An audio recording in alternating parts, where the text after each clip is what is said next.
Morning, everyone. Thanks so much for having us. I'm Kate, and I'm from Next Nature Network. We're a network we're very much concerned with how nature and technology are going to be fusing and the impact that this has on society. We're based in Amsterdam, and we've got various exhibitions that we tour around festivals and events around the world. And today, I really want to tell you about EcoCoin. So, we feel in Next Nature that our economy doesn't value nature. There is no economic incentive to grow a forest, as an example. We've created the EcoCoin to economically reward environmentally good actions. So we're trying to flip things on its head and make this a positive relationship. The dream of the Next Nature Network is to reimagine another economic system where we can balance economy and ecology. So just to give you some practical terms of how this actually works, the basic principles are that you get given green rewards for doing green actions. So an idea here is that you might cycle to work, you earn an EcoCoin, and then perhaps you get given a nice, healthy green smoothie for lunch, something along those lines. There's a lot of potential with the EcoCoin. It's starting off very much based in festivals, based in workplaces, but we have a vision, and we're already enacting this now, of taking this globally, so it can become an online global currency. And the real benefit for festivals is that you might imagine a scenario where your festival goers on site are earning EcoCoins, and they're then going to buy a reward for a different festival on the other side of the world. Your festival is then getting marketed globally. And that might also happen on a local level. So it might be that they buy something from your festival, but then they have earned it from their local town. So to get to the practicalities of what this is actually going to look like on site. Next Nature would come to your festival, and we would create a living lab on site. So what this means is that we turn up and we create a pool of eco-vendors. And actually, the talks that we've just heard of today are brilliant examples. So for example, if you had any one of those, if you had your recyclable cup, or if you'd contributed to the cigarette butt artwork, that could be a way for you to earn an EcoCoin. We then work with you to look at all of the opportunities at your festival that might work as a reward. So we want to make this as sustainable as possible for you as well. So we're going to look for ways of things that you're already doing, where if we can get the festival goers to do it for you, they can earn that as a reward. We've set up a hub, so we integrate with your infrastructure. So this could be in some tents. Here's an example where we've used cargo containers. It could just be in rooms. It's very portable. It's all based on an online application. We're there on site to make sure that people really understand what they have to do. We have some near-field communication wallets that we give out. That's how people collect it. And then we have our volunteers on site who've got the app, who can then work with the festival goers to earn and trade EcoCoins. We're fully able to integrate this into any near-field communication that you've already got on site. So we've done this before with festival wristbands, so that when you went up to the bar, if you'd already earned some EcoCoins, you could choose then to trade in your EcoCoins at the bar for a beer, for example. So I just want to give you a few examples of the kind of thing that we've done, just to kind of get you thinking about what we could do at your site. So here's one where we worked with some local ecological experts on site, and we decided which edible flowers we could plant at that site as an activity. So the festival goers earned EcoCoins by planting those plants, but they're actually going to be edible next year. So it's thinking ahead to the next festival. So by the time you get back next year, your task is to harvest them and eat them. Here's one. This is to show you on the other end of the spectrum something much bigger, is that we can work with having energy providers on site who can talk to people about a much more sustainable solution for their energy at home. And that makes a real big difference. If we can get more people at festivals doing that, that's going to make a huge impact. And this is one I really love. This is bird boxes that were made off leftovers from stages that had been built at the festival. So otherwise that would have just been thrown away. Instead, we got festival goers to make bird boxes and had them out for the environment.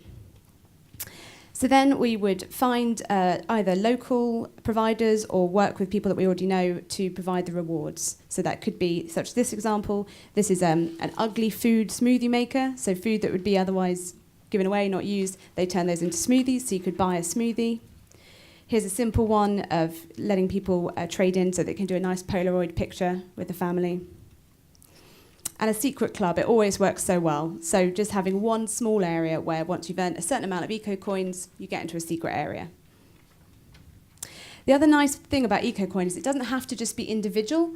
It can be done in teams, so you can really add to the community of the festival, but you can also go one further. So you could ask your festival goers to, instead of trading in their eco coins for a beer, to donate it, and you could say something like, if we collectively earn 10,000 eco coins for the festival, 10,000 people get ice cream.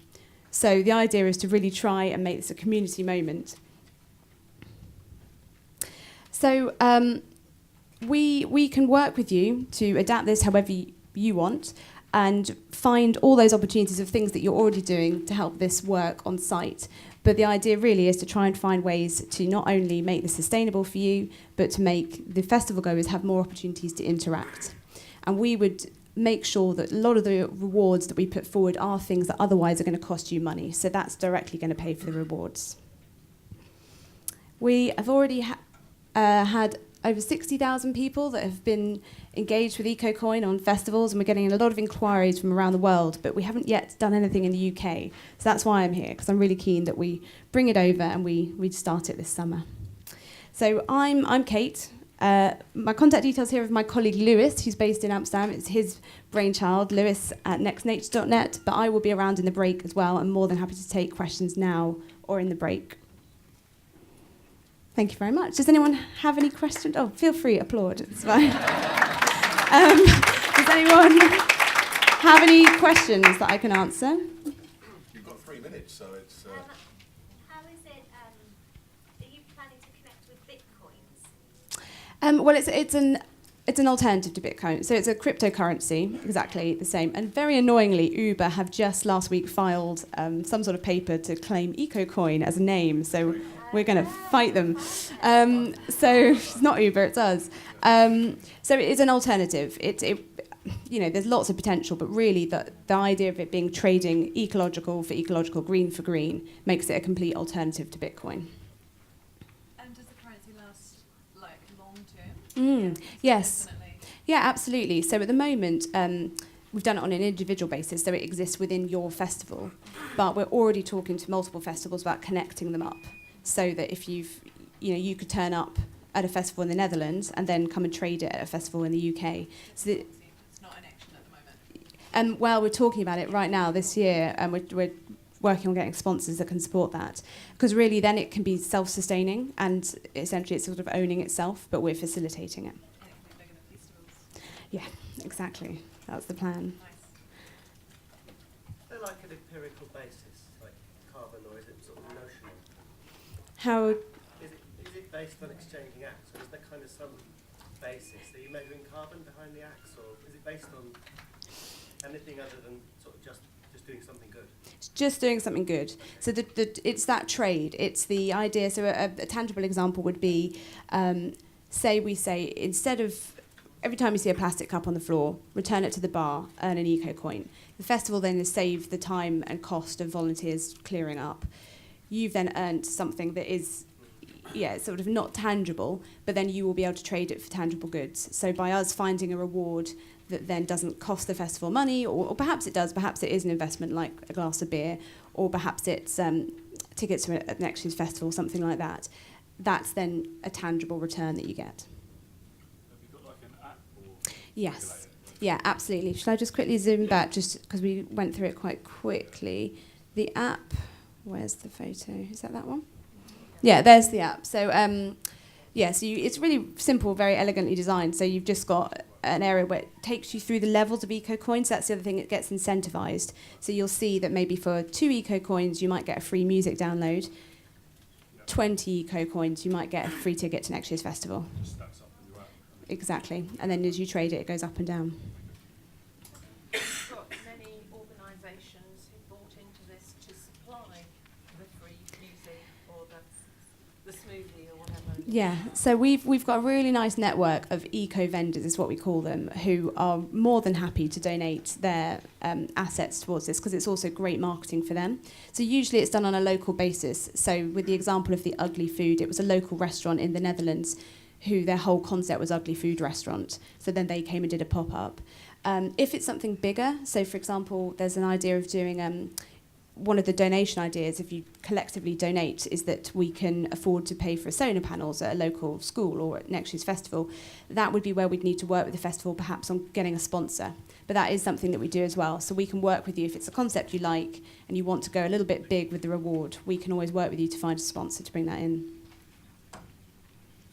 Festivals will pay you for this, to have this technology on site. Yeah. So there is a setup fee.